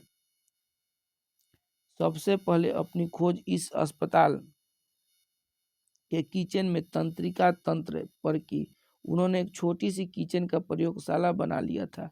उन्होंने सबसे महत्वपूर्ण कार्य यह था कि उन्होंने अकेली तंत्रिका तथा कोशिका संरचना को अभिरंगित करने की क्रांतिकारी विधि प्रदान की। इस विधि को ब्लैक रिएक्शन के नाम से जाना गया। इस विधि में उन्होंने सिल्वर नाइट्रेट के तनु घोल के विलयन का उपयोग किया था। विशेषतः यह कोशिकाओं को कोमल शाखाओं को प्रक्रियाओं का मार्ग पता लगाने में महत्वपूर्ण था। सारा जीवन इसी दिशा में कार्य करते रहे। इस विधि में सुधार करते हैं। गोल्जी ने अपने शोध के लिए उच्चतम उपाधि पुरस्कार प्राप्त किए। सन 1906 में सेंटियागो रेमिनो कजाल के साथ संयुक्त रूप से तंत्रिका तंत्र की संरचना कार्य के लिए उन्हें नोबेल पुरस्कार से सम्मानित किया गया। ठीक, अब आते हैं बहुत ही इम्पोर्टेंट अंगक है कोशिका का, जिसे बोलते हैं माइटोकॉन्ड्रिया। ठीक, माइटोकॉन्ड्रिया के बारे में जानते हैं।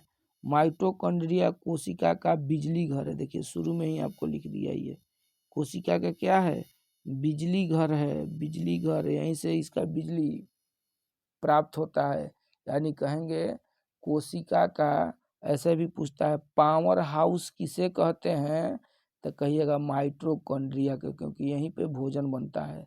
कोशिका का पावर हाउस माइटोकॉन्ड्रिया को बोलते हैं, और आत्महत्या की थैली लाइसोसोम को बोलते हैं।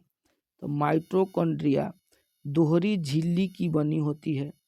बाहरी झिल्ली छिद्रित होती है, भीतरी झिल्ली बहुत अधिक वलित होती है। ये वलय एटीपी बनाने वाले रासायनिक क्रियाओं के क्षेत्र को बड़ा बनाती है। जीवन के लिए आवश्यक विभिन्न रासायनिक क्रियाओं को करने के लिए माइटोकॉन्ड्रिया एटीपी यानी एडिनोसिन ट्राइफॉस्फेट के रूप में ऊर्जा प्रदान करते हैं। एटीपी कोशिका की ऊर्जा है। एटीपी क्या है? ये कोशिका की ऊर्जा है। शरीर नए रासायनिक यौगिकों को बनाने तथा यांत्रिक कार्य के लिए एटीपी में संचित ऊर्जा का उपयोग करता है। माइटोकॉन्ड्रिया बहुत अद्भुत अंगक है, बहुत ही अद्भुत अंग है, क्योंकि इसमें उसका अपना डीएनए तथा राइबोसोम होता है। देखिए बहुत ही इंपॉर्टेंट चीज कि माइटोकॉन्ड्रिया में उसका अपना डीएनए तथा राइबोसोम होता है, सब में नहीं होता है। माइटोकॉन्ड्रिया में खुद का अपना डीएनए होता है और अपना राइबोसोम होता है।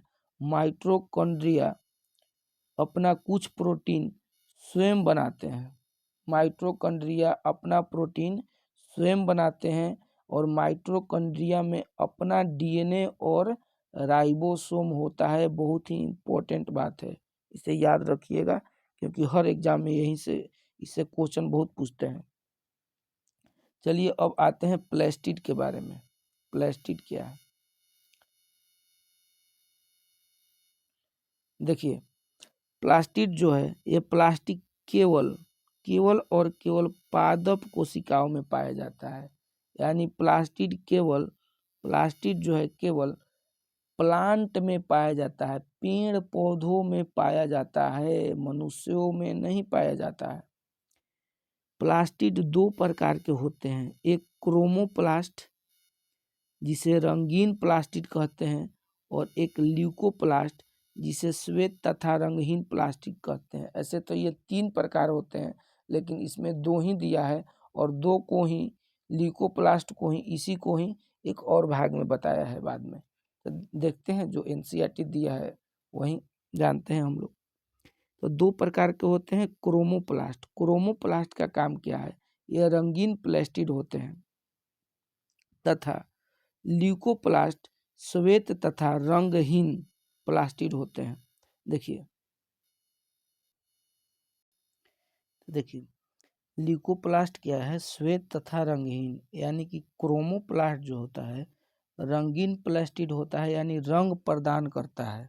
जैसे कि क्रोमोप्लास्ट आपको ये लाल पीले नारंगी रंग के होते हैं, जो कहाँ पाए जाते हैं? प्रायः यह रंगीन, जिसे पुष्प में, फूल भीति में, बीज में, ये सभी में पाए जाते हैं। देखिए क्रोमोप्लास्ट के कारण ही, जैसे कि टमाटर का रंग जो होता है लाल होता है, लाइकोपेन के कारण होता है, गाजर में कैरोटीन के कारण होता है, चुकंदर का जो रंग होता है विटामिन के कारण होता है। ये सब क्रोमोप्लास्ट के कारण ही होता है। क्रोमोप्लास्ट ही उसका रंग प्रदान करते हैं। अब ल्यूकोप्लास्ट जो है श्वेत तथा ये रंगहीन होते हैं। यानी जब ये रंगहीन होते हैं तो ये क्या करते हैं? ये जो है ये जड़ों में और भूमिगत तनों में, कहाँ पे? जड़ों और भूमि के अंदर जो तने हैं उसमें ये स्टोर करते हैं, भोज्य पदार्थों को ये स्टोर करते हैं, संग्रह करते हैं। ठीक, अब देखिए जो बोले थे कि तीसरा इसमें इसी में दिया है। देखिए क्रोमोप्लास्ट में क्या पाया जाता है? क्लोरोफिल वर्णक होता है, उसे क्लोरोप्लास्ट कहते हैं। और पौधों में क्लोरोप्लास्ट क्या काम करता है? प्रकाश संश्लेषण के लिए बहुत आवश्यक है, यानी इसी से भोजन बनता है। क्लोरोप्लास्ट में क्लोरोफिल के अतिरिक्त विभिन्न पीले अथवा नारंगी रंग के वर्णक भी होते हैं। ल्यूकोप्लास्ट प्राथमिक रूप से अंगक है। देखिए एग्जाम में पूछता है कि ल्यूकोप्लास्ट क्या है, तो ल्यूकोप्लास्ट जो है प्राथमिक रूप से अंगक है, जिसमें स्टार्च, तेल तथा प्रोटीन जैसे पदार्थ संचित होते हैं। अभी हम आपको बताएं कि जो ल्यूकोप्लास्ट होते हैं भोज्य पदार्थों में, उसमें क्या होते हैं, स्टोर होते हैं। तो वहीं इसमें स्टार्च, तेल तथा प्रोटीन जैसे पदार्थ संचित होते हैं और ये जड़ और तना में, भूमिगत तना में पाया जाता है। अब क्लोरोप्लास्ट के भीतरी संरचना बहुत सी झिल्ली वाले परतें होती हैं जिसे स्ट्रोमा में स्थित होती है। प्लास्टिड बाह्य रचना में माइटोकॉन्ड्रिया की तरह होता है। माइटोकॉन्ड्रिया की तरह प्लास्टिड में भी अपना डीएनए तथा राइबोसोम होते हैं। देखिए बहुत ही इंपॉर्टेंट चीज बता रहे हैं आपको। जिस तरह माइटोकॉन्ड्रिया के अपना डीएनए और अपना राइबोसोम था, इसी तरह प्लास्टिड में भी अपना डीएनए और अपना इसका राइबोसोम पाया जाता है।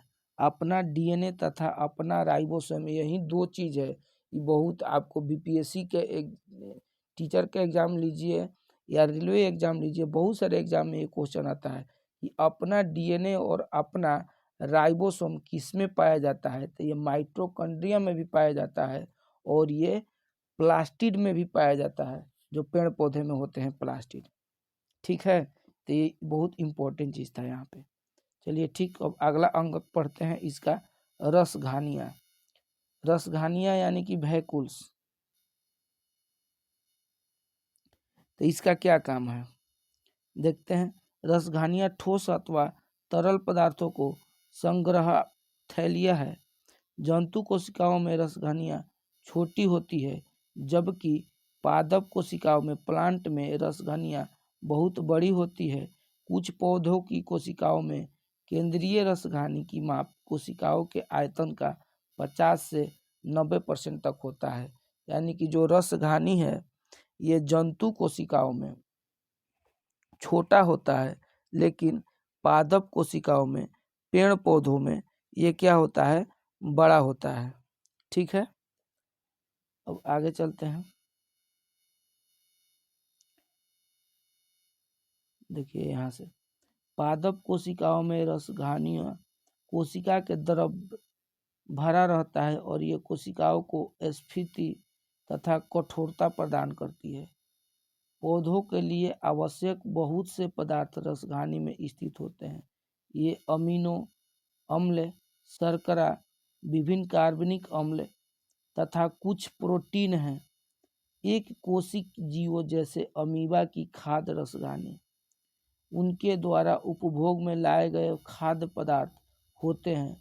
कुछ एक कोशिकीय जीवों में विशिष्ट रसघानियां अतिरिक्त जल तथा कुछ अपशिष्ट पदार्थों को शरीर से बाहर निकालने में महत्वपूर्ण भूमिकाएं निभाती हैं। देखिए अब यहाँ पे प्रश्न कुछ दिए गए हैं, जैसे कि क्या आप दो ऐसे अंगों का नाम बता सकते हैं जिनमें अपना आनुवांशिक पदार्थ होता है। दूसरा है, यदि किसी कोशिका का संगठन किसी भौतिक अथवा रासायनिक प्रभाव के कारण नष्ट हो जाता है तो क्या होगा। और लाइसोसोम को आत्महत्या थैली क्यों कहते हैं, बताएं। आत्महत्या थैली क्यों कहते हैं, क्योंकि जब कोशिका का कोई अंग काम नहीं करता है तो ये फट जाता है और उसे नष्ट कर देता है। कोशिका के अंदर प्रोटीन का संश्लेषण कहाँ होता है। ठीक, इस प्रकार के 4 क्वेश्चन बनते हैं इसमें, जो पढ़ा है उसी से है। ठीक है, अब यहाँ देखते हैं, प्रत्येक कोशिका की अपनी एक संरचना होती है। प्रत्येक कोशिका की अपनी एक संरचना होती है जिसके द्वारा वे विशिष्ट कार्य जैसे श्वसन, पोषण तथा अपशिष्ट पदार्थों का उत्सर्जन अथवा नई प्रोटीन बनाने में सहायता करते हैं। ऐसा उनकी झिल्ली तथा अंगकों को विशिष्ट संरचना के कारण संभव हो पाता है। अतः कोशिका सजीवों को एक मूलभूत संरचनात्मक इकाई है, जीवन की एक मूलभूत क्रियात्मक इकाई भी है। ठीक, अब कोशिका का विभाजन कैसे होता है देखते हैं। कोशिका विभाजन, जीवधारियों में वृद्धि होती हेतु नई कोशिकाएं बनती है, जिसमें पुरानी मृत एवं क्षतिग्रस्त कोशिकाओं का प्रतिस्थापन प्रजनन हेतु युग्मक बनते हैं। नई कोशिकाओं के बनने की प्रक्रिया को कोशिका विभाजन कहते हैं। सूत्री विभाजन, अर्धसूत्री विभाजन नामक दो प्रकार की कोशिका विभाजन की प्रक्रिया है। कोशिका विभाजन की प्रक्रिया जिससे अधिकतर कोशिकाएं वृद्धि हेतु विभाजित होती है उसे सूत्री विभाजन कहते हैं। देखिए यहाँ पे एक मातृ कोशिका है यानी मदर सेल है। मदर सेल में ये जो गुणसूत्र दिखाए गए हैं और मदर सेल से ही डॉटर सेल बनता है जिसे संतति कोशिका बोलते हैं और ये गुणसूत्र उसका दिखाया गया है। इसे समसूत्री विभाजन है। ठीक, तब यहाँ पर आप पढ़े थे अभी जस्ट कहेंगे उसे सूत्री विभाजन कहते हैं। इस प्रक्रिया में प्रत्येक कोशिका जिसे मातृ कोशिका भी कह सकते हैं, विभाजित होकर दो समरूप संतति कोशिका बनाती है। देखिए अपने जैसा मातृ कोशिका जो है दो समरूप संतति कोशिका, समरूप मतलब अपने समान। देखिए 1 2 3 4 था, तो इसी तरह 1 2 3 4 इस तरह देखिए समरूप संतति कोशिका बनाया, अपने ही तरह का दो बनाती है। संतति कोशिकाओं में गुणसूत्रों की संख्या मातृ कोशिकाओं के समान होता है। गुणसूत्र जितना उसमें था उतना भी यहाँ पर भी गुणसूत्र है। यह जीवों में वृद्धि एवं ऊतकों को मरम्मत में सहायता करती है। जंतुओं और पौधों को प्रजनन अंगों अथवा ऊतकों की विशेष कोशिकाएं विभाजित होकर युग्मक बनाती है जो निषेचन के पश्चात संतति निर्माण करती है। यह एक अलग प्रकार का विभाजन है। थोड़ा सा ऊपर कर लेते हैं। यह एक अलग प्रकार का विभाजन है जिसे अर्धसूत्रण कहते हैं, जिसमें क्रमशः दो विभाजन होते हैं। जब कोशिका अर्धसूत्रण द्वारा विभाजित होती है तो इससे दो की जगह चार नई कोशिकाएं बनती है। देखिए जब अर्धसूत्री विभाजन, यह समसूत्री विभाजन था, जब अर्धसूत्री विभाजन होता है तो उसमें दो की जगह चार नई कोशिकाएं बनती है। नई कोशिकाओं में मातृ कोशिका की तुलना में गुणसूत्रों की संख्या आधी होती है। क्या आप सोच सकते हैं कि संतति कोशिकाओं में गुणसूत्रों की संख्या क्यों आधी हो गई? देखिए यह है अर्धसूत्री विभाजन। कौन सा विभाजन है? अर्धसूत्री विभाजन है। इसमें मातृ कोशिका जिसे मदर सेल बोलते हैं, इसको क्या बोलेंगे? मदर सेल बोलते हैं मातृ कोशिका। इसमें अर्धसूत्री विभाजन होता है। पहला क्या हुआ ये देखिए, इससे दो हो गया, आधा हो गया, इसका हाफ हो गया। ठीक, जब ये हाफ हो गया सबसे फर्स्ट स्टेज में, तो ये जो फर्स्ट था इसका भी दो यहाँ पे आधा आधा हो गया, यानी इसमें से जो चार थे इसका दो और इसका दो बट गए। इसमें भी जो फोर थे इसका भी दो और इसका दो हो गए। इसलिए कहते हैं कि अर्धसूत्री विभाजन में एक मातृ कोशिका टूटकर चार संतति कोशिका यानी 4 डॉटर सेल में विभाजित होती है। अर्धसूत्री विभाजन में मेनली होता क्या है कि मातृ कोशिका चार पुत्री कोशिकाएं यानी संतति कोशिकाएं डॉटर सेल में विभाजित होती है। ठीक, अब आगे चलते हैं। अब देखिए अब ये खत्म हो गया और बोला गया आपने क्या सीखा, तो आपने क्या सीखा बताइए। कोशिका जीवन की मूलभूत संरचनात्मक इकाई है। कोशिका की चारों ओर क्या होता है? प्लाज्मा झिल्ली होती है। ये झिल्लियाँ लिपिड तथा प्रोटीन की बनी होती है। जो कोशिका की झिल्ली होती है, ये जो झिल्ली है ये प्रोटीन की बनी होती है। ये जो झिल्ली है बाहरी, ये प्रोटीन की बनी होती है। कोशिका झिल्ली कोशिका का सक्रिय भाग है। यह पदार्थों की गति को कोशिका के भीतर तथा बाहरी वातावरण से नियमित करती है। ठीक। पादप कोशिकाओं में कोशिका झिल्ली के चारों ओर एक कोशिका भित्ति होती है। कोशिका भित्ति किसकी बनी होती है? तो सेल्यूलोज की बनी होती है। यानी पादप कोशिका में ही सिर्फ कोशिका भित्ति होता है और वह सेल्यूलोज की बनी होती है। पादप की कोशिकाओं में स्थित कोशिका भित्ति फंजाई तथा बैक्टीरिया को अल्प प्रासरण दाबी घोल के में बिना फटे जीवित रहने देती है। यूकैरियोट में केंद्रक दोहरी झिल्ली कोशिका द्रव से अलग होता है। यह कोशिका के जीवन प्रक्रियाओं को निर्देशित करता है। इंडोप्लाज्मिक रेटिकुलम परिवहन तथा उत्पादक सतह के रूप में कार्य करती है। गोल्जी उपकरण झिल्ली युक्त पुटिकाओं का स्तंभ है। यह कोशिका में बने पदार्थों का संचयन, रूपांतरण तथा पैकेजिंग करता है। ठीक। अब देखिए यहाँ पे अधिकांश पादप कोशिकाओं में झिल्ली युक्त अंगक जैसे प्लास्टिड होते हैं। ये दो प्रकार के होते हैं, क्रोमोप्लास्ट और ल्यूकोप्लास्ट। क्रोमोप्लास्ट का काम है रंग प्रदान करना और ल्यूकोप्लास्ट जो होता है जड़ और तना में स्टोर करने का काम करता है, उसमें स्टोर रहता है। क्रोमोप्लास्ट में ही क्लोरोफिल पाया जाता है, उन्हें क्लोरोप्लास्ट कहते हैं। ये प्रकाश संश्लेषण का काम करते हैं। ठीक। क्लोरोप्लास्ट क्या करता है? प्रकाश संश्लेषण के। और क्लोरोप्लास्ट हरा कलर का यानी ग्रीन कलर का होता है। ल्यूकोप्लास्ट को प्राथमिक कार्य संचयन करते हैं। देखिए यहाँ भी दिया है, इसको याद जरूर रखिएगा। ल्यूकोप्लास्ट जो है प्राथमिक अंगक है, इसका प्राथमिक कार्य संचयन करना है इसका काम। अधिकांश परिपक्व पादप कोशिकाओं में बड़ी केंद्रीय रसघानी होती है। ये कोशिका को स्फीति को बनाए रखती है। ये अपशिष्ट पदार्थों को सहित महत्वपूर्ण पदार्थों को संचय करती है। प्रोकैरियोटिक कोशिकाओं में कोई भी झिल्ली युक्त अंगक नहीं होता है। प्रोकैरियोटिक में कोई झिल्ली नहीं होता है, यानी उसमें सेल मेम्ब्रेन नहीं होता है। उनके क्रोमोसोम के स्थान पर न्यूक्लिक अम्ल होता है। क्रोमोसोम के जगह वहाँ क्या होता है? न्यूक्लिक अम्ल होता है। उनमें केवल छोटे छोटे राइबोसोम अंगक के रूप में होते हैं। यानी प्रोकैरियोटिक में जो राइबोसोम भी होते हैं 70S होते हैं, जबकि यूकैरियोटिक में हम सभी में राइबोसोम 80S होते हैं।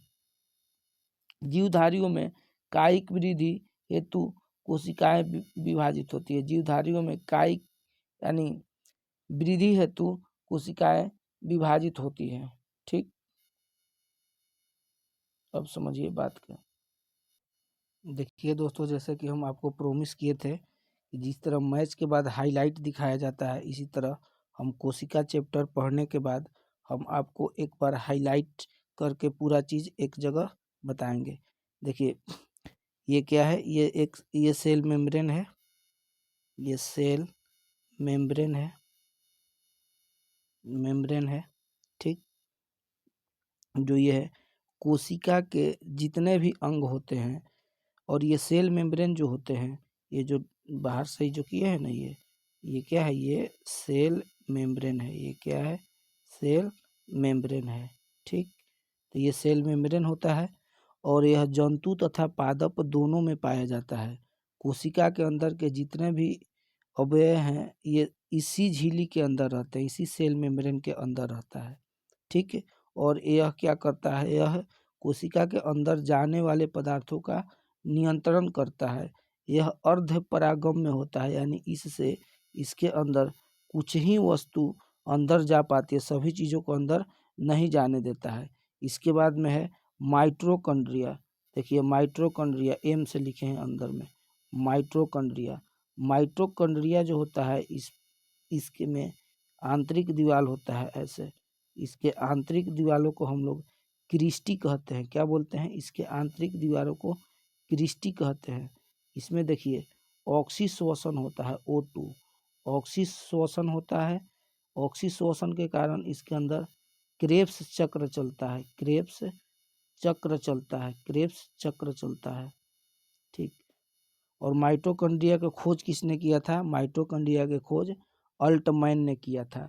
तो क्रेब्स चक्र चलता है यानी इसमें इस माइटोकॉन्ड्रिया के आंतरिक दीवारों को क्रिस्टी कहते हैं।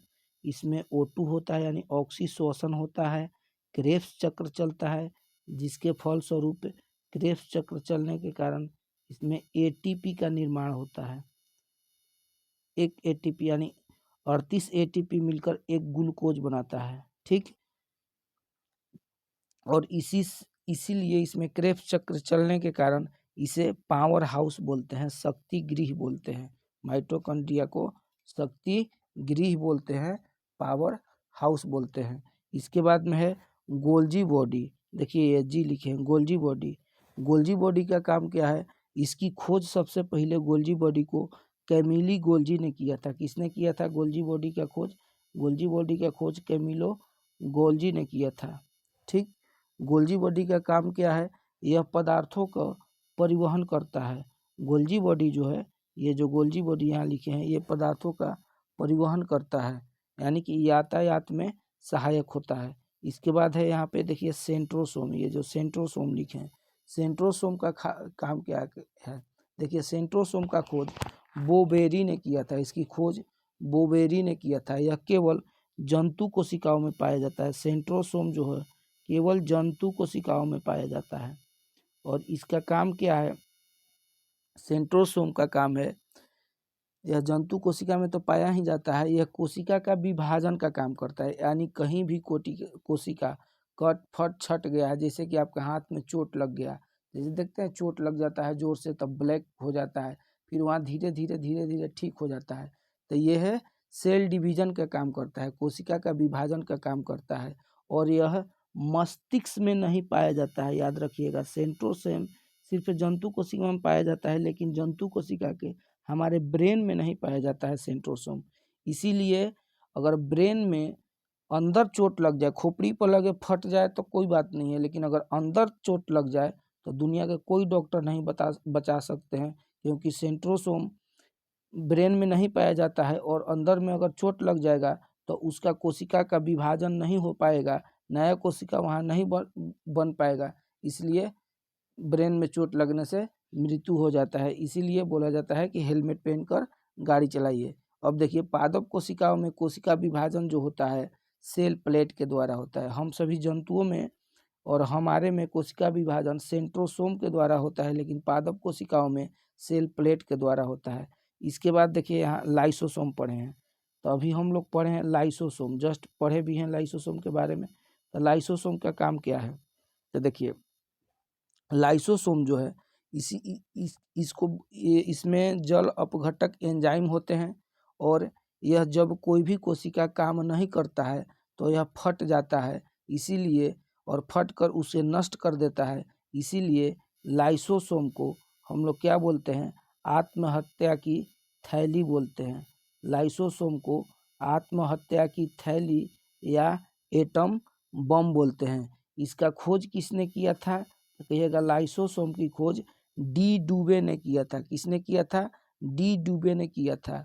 और आरबीसी के अंदर यानी ब्लड के अंदर लाइसोसोम नहीं पाया जाता है, इसीलिए आरबीसी मरने के बाद यानी ब्लड जब खराब हो जाता है तो स्प्लीन में पाया जाता है, इसीलिए स्प्लीन को आरबीसी का कब्र कहते हैं।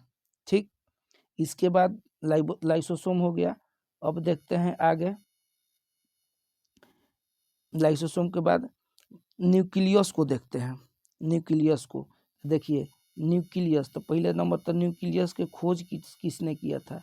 तो न्यूक्लियस के खोज देखिएगा, बात समझिएगा, जितने भी सीड होते हैं ज़्यादातर ब्राउन कलर के होते हैं, तो ऐसे याद रखिएगा न्यूक्लियस के खोज रॉबर्ट ब्राउन ने किया था। और यह न्यूक्लियस का काम क्या है? कोशिका को नियंत्रित करके रखता है।